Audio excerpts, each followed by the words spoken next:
Bertemu kembali. Dalam jam ini kita ingin membincangkan mengenai isu pengangguran terutama dalam kalangan rakyat, khususnya belia, dan semalam Jabatan Perangkaan Malaysia DOSM menerusi statistik tahunan tenaga buruh Malaysia 2022 mendedahkan pasaran buruh terus mengukuh tahun lepas dengan kadar pengangguran menurun kepada 3.9% dan guna tenaga yang lebih tinggi. Dan pada tahun 2022 kadar pengangguran bagi belia berumur 15 hingga 24 tahun meningkat sebanyak 0.4 mata peratus kepada 11.7% pada 2021, 11.3% yang mencatatkan 321.2 ribu penganggur belia dan juga bersamaan dengan 329.1 ribu orang. Dan sebaliknya, kadar pengangguran bagi penduduk dewasa yang berumur 25 hingga 64 tahun menurun sebanyak 0.8 mata peratus kepada 2.3% dengan 309.1 ribu orang penganggur. Dan pada pagi ini semestinya fokus kita kepada isu pengangguran dalam kalangan belia. Dan untuk mengulas dengan lebih lanjut, kita akan bersama dengan Muhammad Zarif Luqman Hashim yang merupakan ahli ekonomi Pusat Kajian Pasaran Buruh Masa Hadapan The Future. Assalamualaikum dan selamat pagi Zarif. Waalaikumsalam dan selamat pagi Fahmi. Baik Zarif, melihat kepada angka-angka yang dikeluarkan oleh DOSM, kita meneliti bahawa pengangguran bagi belia yang berumur 15 hingga 24 tahun ini meningkat. Mungkin boleh kongsikan juga reaksi terhadap angka-angka ini Zarif, terutamanya melibatkan mereka golongan belia yang berumur 15 hingga 24 ini Zarif. Okey, apa yang kita dapat lihat lah, kadar pengangguran kita menurun pada kadar 3.9%, tetapi kadar ini adalah bukan kadar guna tenaga penuh bagi Malaysia, disebabkan kadar guna tenaga penuh Malaysia kita dapat lihat pada tahun 2019 hingga sebelum COVID, kadar pengangguran kita sekitar 3.2 hingga 3.4%. Maknanya kita ada lagi defisit kat situ. So negara masih lagi dalam fasa recovery. So kita dapat maklum perkara tersebut, tetapi apa yang kita gusarkan sekarang ni adalah golongan belia.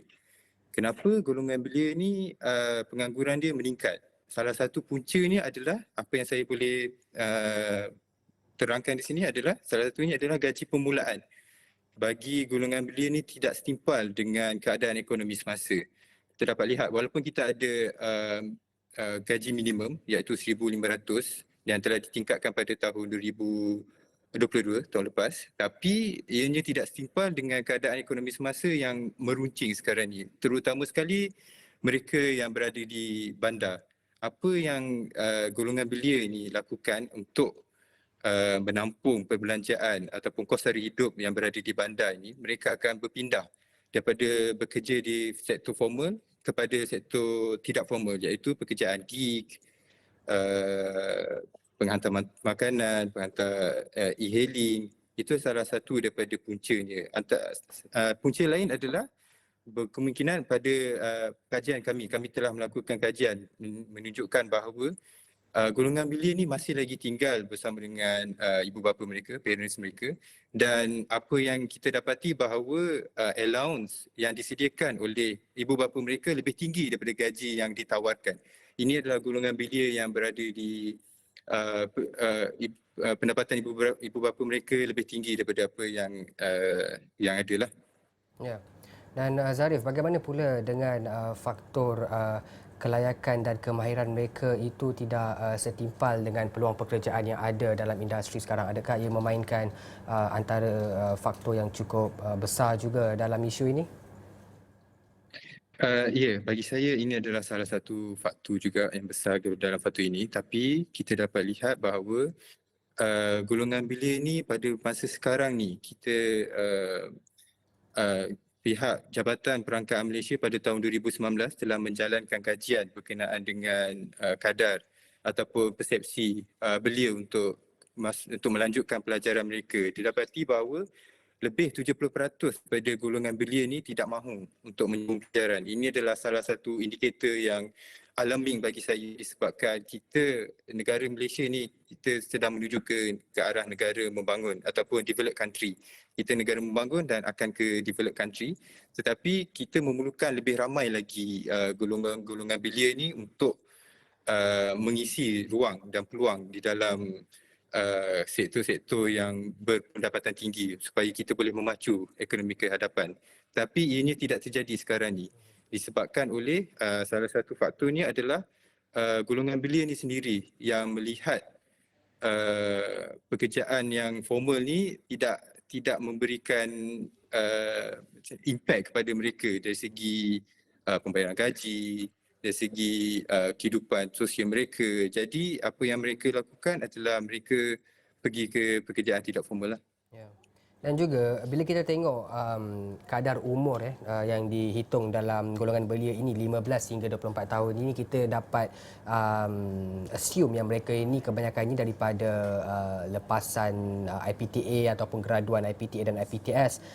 Dan kalau kita tengok balik trend pada masa kini, segelintir daripada golongan belia ini tidak menyambung pengajian. Mungkin antara faktornya kerana gaji yang tidak setimpal dan sebagainya. Tapi melihat kepada gaya hidup ataupun mereka lebih cenderung untuk memilih kerjaya mungkin sebagai pempengaruh ataupun memilih untuk berada dalam sektor gig ekonomi yang kononnya boleh menyumbang pendapatan yang tinggi secara bulanan. Namun bagaimana sebenarnya kerajaan perlu beri perhatian, kerana kita tak nak pada masa akan datang kita boleh kehilangan mungkin hampir 70% golongan berkemahiran tinggi, kerana kebanyakan daripada mereka ini sekarang ramai yang tidak berada dalam sektor profesional. Mungkin dari pandangan Zarif sendiri, apa usaha ataupun fokus intervensi yang perlu diberi oleh kerajaan dalam memastikan mereka ini berada dalam sektor profesional?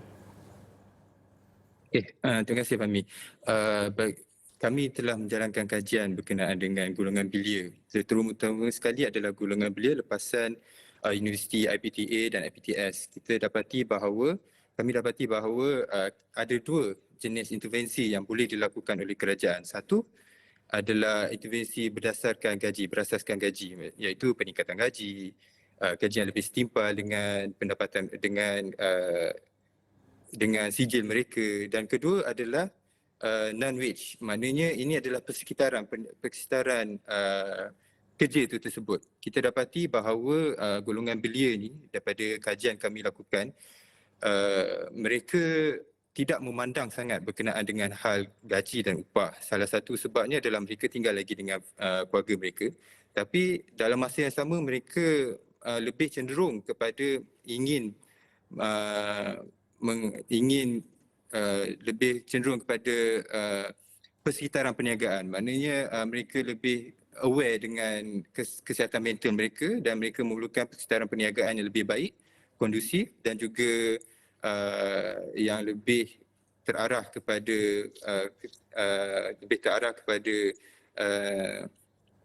tidak stres, pekerjaan yang tidak stres. Itu adalah salah satu dua antara ni. Bagi intervensi berdasarkan gaji, kami sedang menjalankan berkenaan dengan model gaji progresif seperti mana yang YB Rafizi sedang umumkan berkenaan gaji progresif tersebut. Kita dapati bahawa gaji progresif ni adalah salah satu cara untuk kita meningkatkan lagi golongan belia untuk masuk. Kita tahu bahawa model gaji progresif ni adalah daripada model gaji daripada negara jiran kita, Singapura, tetapi kita boleh adaptasi model gaji progresif ini kepada persekitaran Malaysia. Sebagai contohnya, kalau kita lihat golongan lepasan SPM, gaji permulaan mereka kita akan masukkan gaji 1,500. Tapi kita akan meningkatkan gaji mereka berdasarkan latihan kemahiran yang mereka jalankan. Dan salah satu daripada unique features ataupun yang kita boleh terapkan kepada dalam gaji progresif ini, kita akan menamakan semua pekerjaan tersebut supaya ianya lebih menarik perhatian golongan belia ini untuk bekerja. Ya. Baik, menarik sekali cadangan yang diberikan oleh Muhammad Zarif Luqman Hashim, Ahli Ekonomi Pusat Kajian Pasaran Buruh Masa Depan The Future, berkenaan dengan bagaimana ingin menarik minat golongan belia untuk berada dalam sektor profesional kembali. Terima kasih saya ucapkan sekali lagi kepada Muhammad Zarif Luqman Hashim, Ahli Ekonomi Pusat Kajian Pasaran Buruh Masa Depan The Future.